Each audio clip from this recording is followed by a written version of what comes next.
Good morning everyone.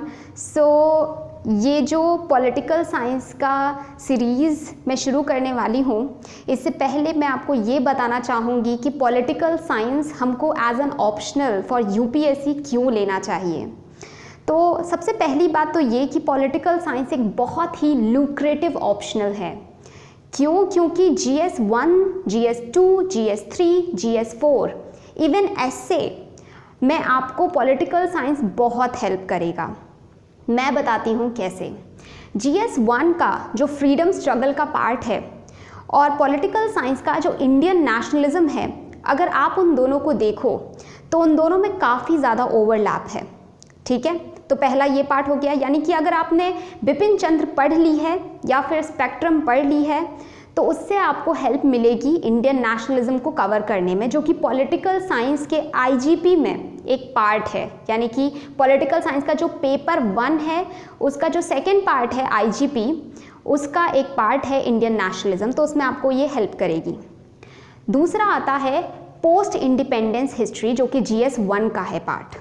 Post independence history से थोड़ा बहुत आपका जो मिलता है वो IGP का ही नेहरूवियन और गांधीयन वाला जो पार्ट है, यानी कि प्लानिंग वाला part, planning and economic development, वो उससे ओवरलैप होता है। तो यानी कि आप पोस्ट इंडिपेंडेंस के भी क्वेश्चंस को ईजिली सॉल्व कर सकते हो अगर आपने पॉलिटिकल साइंस ऑप्शनल लिया हुआ है। इसका एग्जाम्पल भी मैं आपको देती हूँ। ग्रीन रेवोल्यूशन का एक क्वेश्चन आया था यूपीएससी के मेंस के GS1 के पेपर में। तो ग्रीन रेवोल्यूशन एक टॉपिक है पॉलिटिकल साइंस के ऑप्शनल में IGP के अंदर। ठीक है, तो पॉलिटिकल साइंस से आपको पोस्ट इंडिपेंडेंस में भी हेल्प मिलेगी।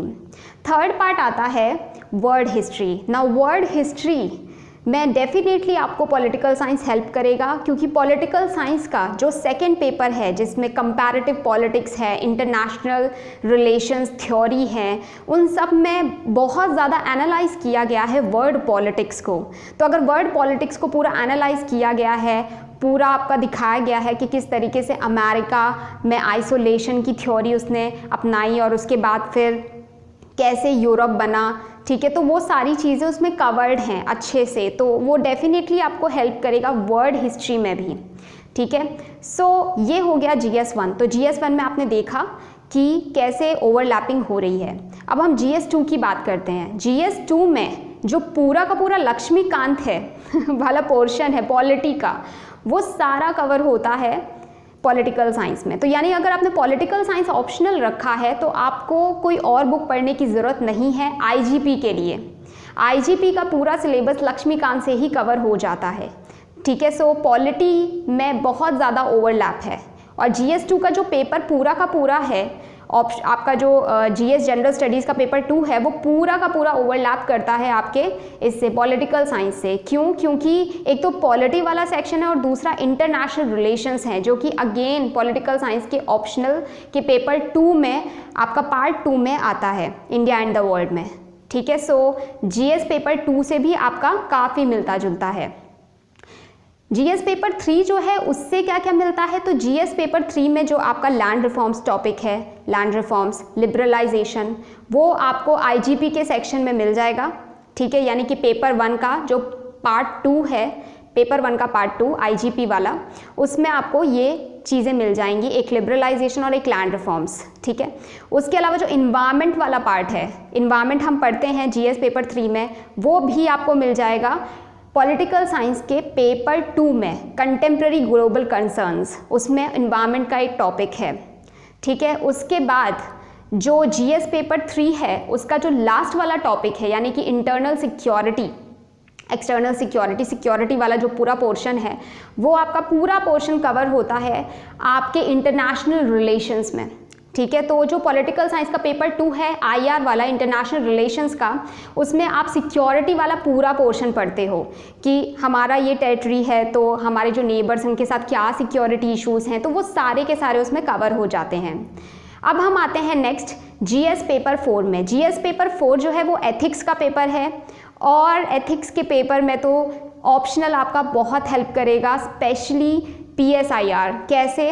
क्योंकि इतने सारे क्वेश्चंस रिपीट हो चुके हैं। सोक्रेटिस का क्वेश्चन रिपीट हो चुका है, unexamined life is not worth living.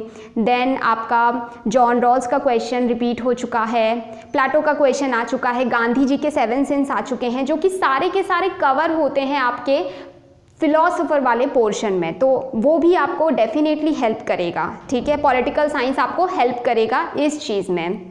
इसके अलावा पॉलिटिकल साइंस का आपका GS 1 2 3 4 हो गया। तो अब ऐसे में आपको कैसे हेल्प करेगा? तो देखो, ऐसे में काफ़ी फिलोसफिकल चीज़ें हमें लिखनी होती हैं, उसमें भी आपको पॉलिटिकल साइंस जो है काफ़ी हेल्प करेगा। ठीक है, जो भी वहाँ पे आपने सीखा है पॉलिटिकल साइंस में, उसमें काफ़ी जनरल से इश्यूज़ होते हैं।